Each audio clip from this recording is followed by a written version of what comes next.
బండి వెనక్కి తీసుకో, బండి వెనక్కి తీసుకోమను. లైట్లు ఆపమను.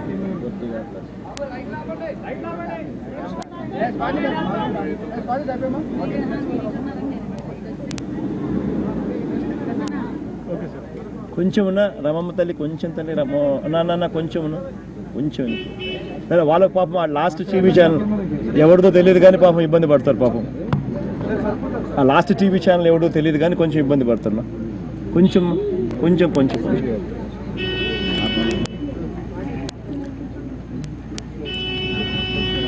ఈరోజు రాష్ట్ర వ్యాప్తంగా జరిగింది, విశాఖపట్నంలో జరిగింది, అన్నీ కూడా యావత్ రాష్ట్రం మొత్తం చూసేట్టుగా చేసిన అన్యాయమైన పనికి చంద్రబాబు నాయుడు గారు సిగ్గుతో తల దించుకోవాల్సిన పరిస్థితి ఇవాళ చూసాం. అసలు నాకు నిజంగా ఇవాళ ప్రత్యేక హోదా కావాలి అని రాష్ట్రంలోని ప్రతి యువకుడు, ఉద్యోగం కోసం వెతుకుతున్న ప్రతి యువకుడు, చదువుతున్న ప్రతి పిల్లాడు ఉద్యోగాలు దొరక్క చంద్రబాబు నాయుడు గారి పుణ్యాన ఆంధ్ర రాష్ట్రంలో వరుసగా పరిశ్రమలు కూడా మూతపడే పరిస్థితిలోకి KPMG లాంటి సంస్థ, RBI లాంటి సంస్థ రిపోర్ట్లు ఇస్తూ ఉంటే దాదాపుగా micro small enterprises, micro small medium enterprises దాదాపుగా 1,06,000 మన రాష్ట్రంలో ఉంటే అందులో దాదాపుగా 26,000 మైక్రో స్మాల్ మీడియం ఎంటర్ప్రైజెస్ అంటే చిన్న చిన్న ఫ్యాక్టరీల నుంచి మీడియం స్కేల్ ఫ్యాక్టరీల దాకా అన్నీ కూడా మూతపడతా ఉన్నాయని చెప్పి రిపోర్ట్లు ఇస్తూ ఉంటే వరుసగా ఉద్యోగాలు పోతా ఉన్న పరిస్థితులు, ఉద్యోగాలు కల్పించడం కదా దేవుడు ఎరుగు, వరుసగా ఉద్యోగాలు పోతా ఉన్న పరిస్థితులు కనిపిస్తూ ఉంటే పిల్లలకు మళ్ళీ ఉద్యోగాలు రావాలి అని అంటే ప్రత్యేక హోదా అన్నది ఒక సంజీవిని అని తెలిసి కూడా దగ్గర ఉండి చంద్రబాబు నాయుడు గారు ప్రత్యేక హోదా అన్న మాట ఎవరి నోట్లో నుంచి అన్నా వచ్చినా ప్రత్యేక హోదా కోసం ప్రత్యేక హోదా కోసం ఎవరైనా పోరాటం చేసినా ఉక్కుపాదంతో అణిచివేసే వైఖరి ఇవాళ చంద్రబాబు నాయుడు గారు చూపించిన తీరును చూస్తే నిజంగా ముఖ్యమంత్రిగా ఉన్న ఈ వ్యక్తి, పోరాటం చేయవలసిన ఈ వ్యక్తి ప్రత్యేక హోదా అన్న ప్రామిస్ను, అన్న హామీని ఏకంగా పార్లమెంటుని సాక్షిగా చేస్తూ రాష్ట్రాన్ని విడగొట్టేటప్పుడు ఇచ్చిన ఆ హామీని సాక్షాత్తుగా ముఖ్యమంత్రి దగ్గరుండి వెన్నుపోటు పొడుస్తూ ఉంటే నిజంగా ఇలాంటి ముఖ్యమంత్రి మనకున్నాడు అని చెప్పి అందరం నిజంగా బాధపడవలసిన సమయం ఇది. ఇవాళ వైజాగ్కు పోయి ప్రత్యేక హోదా కోసం రాష్ట్ర వ్యాప్తంగా జరుగుతూ ఉన్న శాంతియుతంగా రాష్ట్ర వ్యాప్తంగా స్వతంత్రం వచ్చిన 60 రిపబ్లిక్ డే, మన కాన్స్టిట్యూషన్, మన లాసు, మన రూల్స్, మనమంతకు మనమే రిపబ్లిక్గా మనది డిక్లేర్ చేసుకొని దాదాపుగా 68 సంవత్సరాలు అవుతా ఉన్న ఈ టైంలో డెమోక్రసీని పట్టపగలే కూని చేస్తూ ఉన్న పరిస్థితి.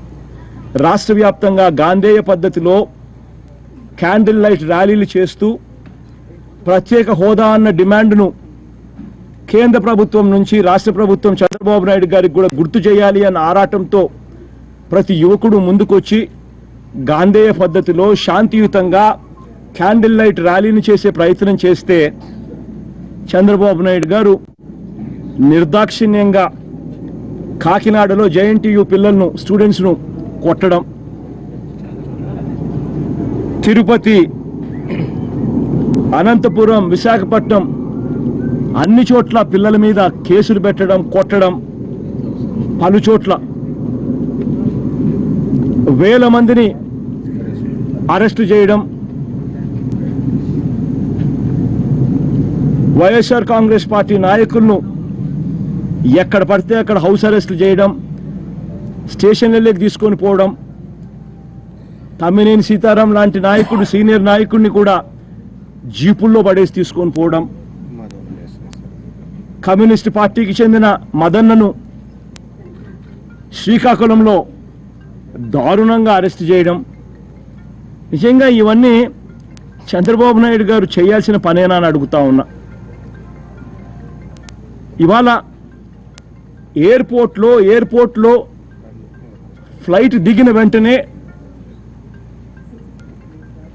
రన్వే మీదనే ఏకంగా పోలీసులందరూ కలిసి ఉన్న 5-6 మందిలో మేము, మా బలం 5-6 మంది అక్కడ ఎయిర్పోర్ట్లో దిగాం.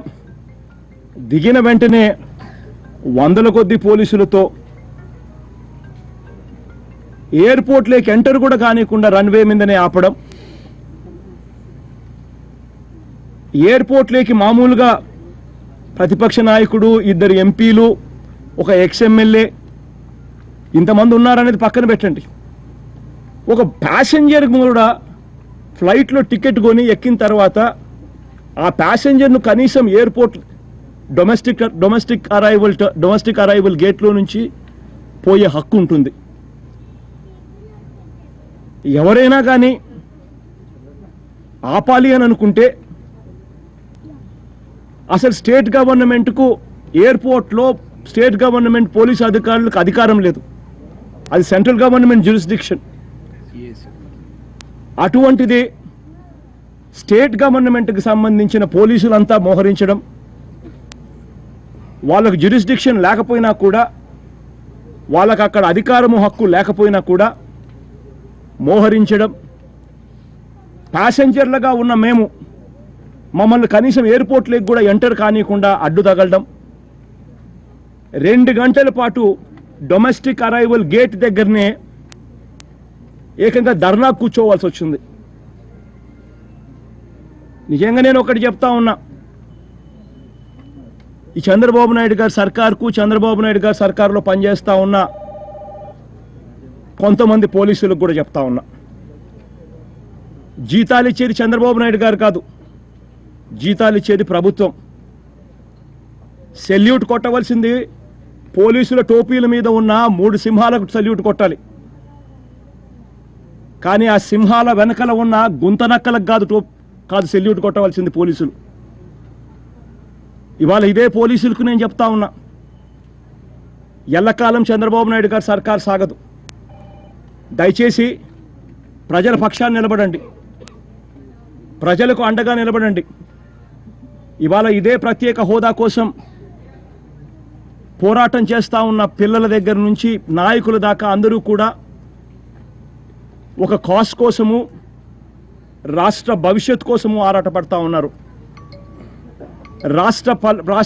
రాష్ట్ర భవిష్యత్ అంటే ఇప్పుడు ఉన్న పోలీసుల పిల్లల భవిష్యత్తు కూడా. కొంతమంది పోలీసులు మాత్రం చంద్రబాబు నాయుడు గారికి పూర్తిగా ఆయనకు సంబంధించిన పోలీసులు చాలా దారుణంగా మిస్బిహేవ్ చేయడం, వాళ్ళ జ్యూరిస్డిక్షన్ కాదు, ఎయిర్పోర్ట్లో వాళ్ళు పోలీసులు రాష్ట్ర ప్రభుత్వానికి సంబంధించిన పోలీసులు ఉండకూడదు, అయినా వాళ్ళు అక్కడికి రావడం. ఏ ప్యాసింజర్కైనా ఫండమెంటల్ రైటు ఎయిర్పోర్ట్లో దిగిన ప్రతి ప్యాసింజరు ఎయిర్పోర్ట్ లోపలికి పోవడం. అటువంటిది ఆ ప్యాసింజర్ను ఎయిర్పోర్ట్ లోపలికి పోకుండా రన్వేలోనే ఆపి రోడ్డు మీదనే కూర్చోబెట్టడం. నిజంగా వీటి అన్నిటి మీద ఎల్లకాలం చంద్రబాబు నాయుడు సర్కారు ఉండదు, ఖచ్చితంగా వీటి అన్నిటి మీద ఎంక్వైరీలు జరుగుతాయి. బాధ్యులు ఎవరైతే ఉన్నారో, దోషులు ఎవరైతే ఉన్నారో అందరి మీద యాక్షన్ తీసుకోవాల్సిన సమయం వచ్చినప్పుడు చెప్తా ఉన్నా. ఇవాళ పిల్లలని కూడా చూడకోకుండా పిల్లల మీద కేసులు పెట్టారు, చదువుకుంటున్న పిల్లలను సైతం వదలుకోకుండా కేసులు పెడతా ఉన్నారు. ప్రతి ఒక్క పోలీసుకు, ప్రతి చంద్రబాబు నాయుడు గారికి చెప్తా ఉన్నా, ప్రతి పిల్లాడికి కూడా తోడుగా ఉంటూ భరోసా ఇస్తూ చెప్తా ఉన్నా, కేసులకు ఎవరు భయపడద్దండి. 2 ఏళ్లలో చంద్రబాబు నాయుడు సర్కార్ మ్యాక్సిమం ఉండేది 2 ఏళ్ళు, దేవుడు దయదలిస్తే సంవత్సరంలోనే పోతుంది. ఆ తర్వాత మన ప్రభుత్వం, ప్రజల ప్రభుత్వం, మనందరి ప్రభుత్వం వస్తుంది. పెట్టిన ప్రతి కేసు తీసేస్తాం, పెట్టిన ప్రతి కేసు తీసేస్తాం. కాబట్టి ఏ పిల్లాడు భయపడాల్సిన పనుల. ప్రత్యేక హోదాను కూనీ చేస్తూ చంద్రబాబు నాయుడు గారు సాక్షాత్తు పరోక్షంగా ఉండి, ప్రత్యక్షంగాను పరోక్షంగాను చంద్రబాబు నాయుడు దగ్గరుండి ప్రత్యేక హోదాను కూనీ చేసే ప్రయత్నం చేస్తూ ఉన్న ఈ చంద్రబాబు నాయుడు గారిని ఖచ్చితంగా దేవుడు కూడా క్షమించడు, ప్రజలు కూడా క్షమించరు. ఖచ్చితంగా బంగాళాఖాతంలో కలిపే రోజు కూడా త్వరలోనే ఉందని చంద్రబాబు నాయుడు గారికి గట్టిగా హెచ్చరిస్తా ఉన్నా. ఇవాళ చంద్రబాబు నాయుడు గారి వైఖరికి నిరసనగా ప్రత్యేక హోదాకు చంద్రబాబు నాయుడు గారు అడ్డు తగులుతున్న వైఖరికి నిరసనగా రాష్ట్ర వ్యాప్తంగా రేపు ఆందోళన చేయవలసిందిగా ప్రతి ఒక్కరిని కూడా రిక్వెస్ట్ చేస్తా ఉన్నా. ప్రత్యేక హోదా అన్నది మన శ్వాస. ప్రత్యేక హోదా కోసం మనం పోరాటం చేయకపోతే అది చంద్రబాబు నాయుడు గారు దగ్గరుండి మర్చిపోయేట్టుగా చేస్తారు. ప్రత్యేక హోదా అన్నది రాష్ట్రాన్ని విడగొట్టేటప్పుడు మనకి ఇస్తాము అని చెప్పిన హామీ. దాన్ని చంద్రబాబు నాయుడు గారు లాంటి ఒక వ్యక్తి నీరుగార్చే ప్రయత్నం చేస్తే ఎట్టి పరిస్థితుల్లో ఒప్పుకోము అని చెప్పి తెలియజెప్పాలి. ప్రత్యేక హోదా కోసం అందరం కలిసికట్టుగా ఒకటవుదాం.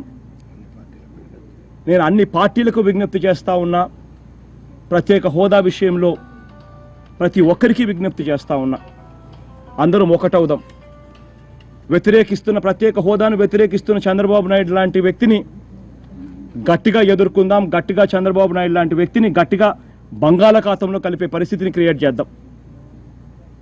ప్రత్యేక హోదా అన్నది అందరం కలిసికట్టుగా ఒకటై సాధించుకుందాం. ఇవాళ కాకపోతే రేపైనా సాధించుకుందాం. తమిళనాడులో జరిగిన జల్లికట్టు అన్నది ఏదైతే చంద్రబాబు నాయుడు గారు అప్పుడప్పుడు చెప్తారో దానికి దీనికి సంబంధం ఏముంది అని చెప్పి చంద్రబాబు నాయుడు గారు మంత్రులు ఏదైతే వెటకారంగా మాట్లాడతారో వాళ్ళందరికీ కూడా ఒకటి చెప్పాలి.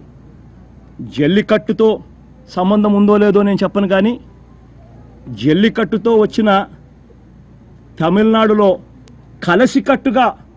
కలసికట్టుకు మేమంతా కూడా ముగ్ధులమైనాం.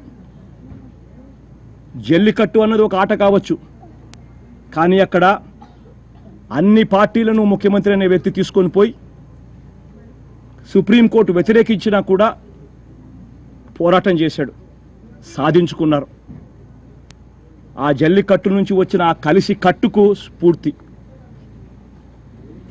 సాధ్యం కాదు అని అనుకున్న తెలంగాణ రాష్ట్రాన్ని సంపాదించుకున్నారు, అది స్ఫూర్తి. వీటి నుంచి స్ఫూర్తిని తీసుకుంటాం. ఇవాళ కాకపోతే రేపైనా సాధిస్తాం. కానీ చంద్రబాబు నాయుడు గారి మాదిరి ఒక ముఖ్యమంత్రి ఉంటే చాలు. బహుశా స్వాతంత్రం కూడా మనకు వచ్చి ఉండేది కాదు చంద్రబాబు నాయుడు గారు లాంటి వ్యక్తి కానీ ఒక లీడర్గానో ఒక పొజిషన్లో ఉండి గాన ఆ టైంలో ఉండింటే మాత్రం ఇలాంటి ముఖ్యమంత్రులు పోతేనే మంచి జరుగుతుంది. జాబు రావాలంటే బాబు రావాలి అని చెప్పి చంద్రబాబు నాయుడు గారు మోసం చేశారు. కానీ ఇవాళ నేను చెప్తా ఉన్నా, జాబు రావాలంటే బాబు పోవాలి అని చెప్పి నేను గట్టిగా చెప్తా ఉన్నా. దీనికోసం అందరం కలిసికట్టుగా ఒకటై గట్టిగా పోరాటం చేస్తాం. థ్యాంక్ యూ ఫర్ సార్, కేంద్ర మంత్రి ఒకరు చెప్తున్నారు ప్రత్యేక హోదా ముగిసిపోయినటువంటి అంశం ఏ సెక్షన్ కింద ఏ రూల్ కింద హోదాకి ప్యాకేజీ హోదాకి అన్యాయం జరిగిందో చెప్తే నేను స్వయంగా సమాధానం ఇవ్వగలుగుతాను కేంద్ర మంత్రి కూడా అంటున్నారు. సుజనా చౌదరి కానీ చంద్రబాబు నాయుడు గారు కానీ నిజంగా వీళ్ళ మాటలు వింటా ఉన్నప్పుడు, అబద్ధాలు మోసాలు వీళ్ళు చేస్తూ ఉన్న వైఖరిని చూస్తూ ఉన్నప్పుడు నిజంగా వీళ్ళంతా కూడా అసలు మనుషులేనా అనిపిస్తుంది. రాష్ట్రాన్ని విడగొట్టేటప్పుడు, ఎన్నికలకు పోయేటప్పుడు వీళ్ళు కాదు చెప్పింది 2 ఏళ్లలో పరిశ్రమలు కట్టడానికి 2-3 ఏళ్ళు పడుతుంది. ప్రత్యేక హోదా అన్నది 5 ఏళ్ళే ఇస్తే ఎలా? మధ్యలో అభివృద్ధి ఆగిపోదా? అందుకే 15 ఏళ్ళు కావాలి అని చెప్పి అడగలేదా వీళ్ళంతా? ఇదే కేంద్ర మంత్రులుగా ఉన్న ఇవాళ వెంకయ్యనాయుడు గారు లాంటి వాళ్ళంతా ఆ పొద్దు పార్లమెంట్లో మాట్లాడుతూ అన్న మాటలు ఏమిటి? పరిశ్రమలు పెట్టడానికే 2-3 సంవత్సరాలు పడుతుంది, అందుకనే ప్రత్యేక హోదా 10 సంవత్సరాలు కావాలని చెప్పి అనలేదా? అసెంబ్లీ 2 సార్లు తీర్మానం. వీళ్ళు ఎన్నికలకు పోయేటప్పుడు నరేంద్ర మోడీ గారిని పక్కన పెట్టుకొని వీళ్ళు మాట్లాడిన స్పీచ్లు ఏమిటి? ఎన్నికలకు వెళ్ళేటప్పుడు వీళ్ళు చెప్పిన మేనిఫెస్టోలో పెట్టిన మాటలు ఏమిటి? వీళ్ళు చెప్పిన మాటలు ఏమిటి? పరిశ్రమలు కట్టడానికి 2-3 సంవత్సరాలు పడుతుంది, మధ్యలో అభివృద్ధి ఆగిపోతే ఎలా, అందుకే 15 ఏళ్ళు కావాలని చెప్పలేదా? మరి ఇంత అబద్ధాలు నోరు ఎన్నికలు అయిపోయిన తర్వాత, ప్రజలతో పని అయిపోయిన తర్వాత ఇన్నిన్ని మోసాలు, ఇన్నిన్ని అబద్ధాలు వీళ్ళు చెప్తా ఉంటే, చేస్తూ ఉంటే, అసలు ఇలాంటి వాళ్ళు నాయకులా అని చెప్పి చెప్పడానికి కూడా నిజంగా ఒక్కొక్కసారి బాధ అనిపిస్తుంది. ఒక్కొక్కసారి ఇలాంటి వాళ్ళు ఉన్నారా అని చెప్పి మన నాయకులు అని చెప్పుకునే దానికి నేనే ఒక్కొక్కసారి సిగ్గుపడతా.